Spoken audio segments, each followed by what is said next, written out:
Là, ils sont en train de pilonner les briques qui vont servir au mélange. Donc c'est des briques qu'on a récupérées un peu à droite à gauche sur la commune de Thio et qui sont réfractaires et qui vont être utiles pour le mélange. Un mélange composé de briques, d'argile, de sable, de paille, de crottin de cheval et d'eau pour fabriquer un four à pain traditionnel.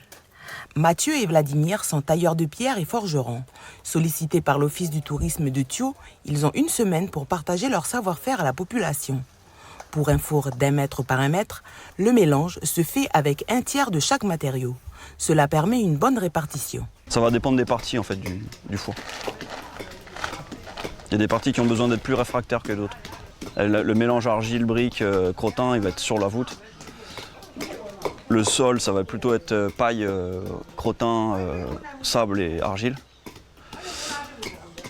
Et après, tout l'extérieur, c'est surtout paille, crottin, argile. La brique réfractaire, c'est un plus en fait pour le plafond de la voûte du four. Il y a plein de techniques pour faire des fours, ça c'en est une parmi tant d'autres en fait. C'est un mix un peu de ce qu'on a déjà expérimenté et puis des renseignements qu'on a trouvés et puis voilà, des recherches qu'on a pu faire depuis quelques années quoi. C'est bon. Sinon avec les pieds hein.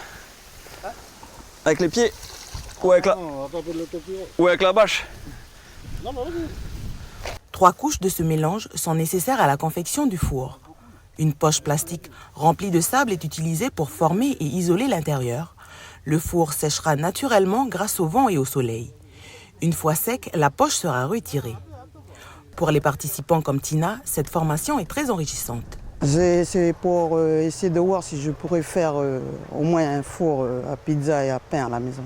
C'est bon d'apprendre quoi. Surtout pour l'avenir. Et à apprendre à nos enfants un peu plus tard. Pour éviter d'en acheter d'aller. Voilà, d'aller acheter un four, on pourra le construire à la maison et faire après.